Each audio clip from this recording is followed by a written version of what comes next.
मनुष्य की बुद्धि परिस्थितियों के प्रभाव से बच निकलने में समर्थ है। भले ही वह प्रकृति पर पूर्ण आधिपत्य स्थापित ना कर पाए, लेकिन परिस्थितियों को अपने अनुकूल बनाने में पूर्णतया सक्षम और सफल भी होती है। पंडित श्री राम शर्मा आचार्य। पुस्तक का नाम प्रज्ञा अवतार का स्वरूप और क्रियाकलाप। उत्थान और पतन सृष्टि प्रवाह के उलटते पलटते के पृष्ठ हैं। यद्यपि इसमें प्रधानता सर्जन की है, पर बीच बीच में पतन और पराभव का सामना भी करना पड़ता है। विश्व के इतिहास में ऐसी घड़ियां अनेक बार आई हैं जब विनाश का तांडव अपनी पूरी गति से नृत्य करता रहा है। उस समय जन जन सर्वनाश की आशंका से कांप रहा था, पर सृष्टा अपनी कृति को इतने सहज में प्रलय के मुख में नहीं जाने दे सकता। यह समय एक चमत्कार जैसा होता है जिससे नाश के गर्त में गिरता हुआ संसार गति में जरा सा परिवर्तन हो जाने से बच जाता है। उसी को दैव की अवतार लीला कहा जाता है। परमात्मा की सुंदर सृष्टि की सुव्यवस्था और सुंदरता अनुपम तथा अद्वितीय है।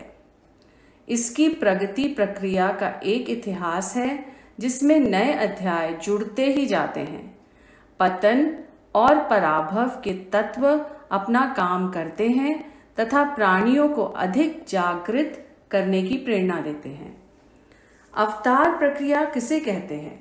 अवतारों के प्रकटीकरण का स्वरूप एवं उद्देश्य क्या है? महामानव कौन होते हैं तथा उनके क्या कर्तव्य होते हैं? ईश्वरीय प्रयोजन की पूर्ति कैसे हो? इस समय दिव्य सत्ता का कौन सा अवतार होने जा रहा है, उसका उद्देश्य तथा कार्यक्रम कैसा होगा? हमारे जीवन की भली बुरी परिस्थितियों के लिए कौन जिम्मेदार है? व्यक्तिगत व समाज क्षेत्र में व्याप्त समस्याओं का निराकरण कैसे संभव है? ऋतंभरा प्रज्ञा क्या है? इन सभी प्रश्नों का उत्तर लेकर प्रस्तुत है 56 पृष्ठों की एक लघु पुस्तक, जो हमें यह बताती है कि मनुष्य क्रमशः नर पशु, नर कीट और नर पिशाच बनता जा रहा है तथा पतन के गर्त में गिरता चला जा रहा है। उसके दृष्टिकोण और आचरण को किस प्रकार ऊंचा उठाया जा सकता है, आने वाला प्रज्ञा युग कैसे होगा, उसमें प्रत्येक मनुष्य में किन दैवी गुणों का संचार होगा। पुस्तक के सद्वाक्य। ज्ञान यज्ञ का एकमात्र हव्य समयदान है और जागृत आत्माएं उस हव्य को प्रस्तुत करने में पीछे नहीं रहेंगी। लोभ, मोह और अहंकार के दैत्य ही आमतौर पर जनसाधारण को कठपुतली की तरह नचाते हैं। संयम और अनुशासन से शरीर स्वस्थ तथा दीर्घजीवी बनता है। बुद्धि का उत्कृष्टतम स्तर विवेक है, तो अंतःकरण की श्रेष्ठतम उपलब्धि श्रद्धा है।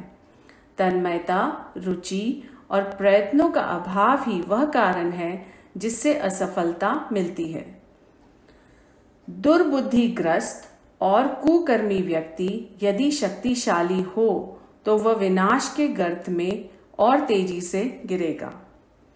अयोग्य व्यक्ति ना तो उच्च स्थिति को स्थिर रख सकते हैं और ना ही श्रेष्ठ उपलब्धियों की सुरक्षा कर पाते हैं। सामान्य लोग संकीर्ण स्वार्थपरता से आगे की बात नहीं सोच पाते।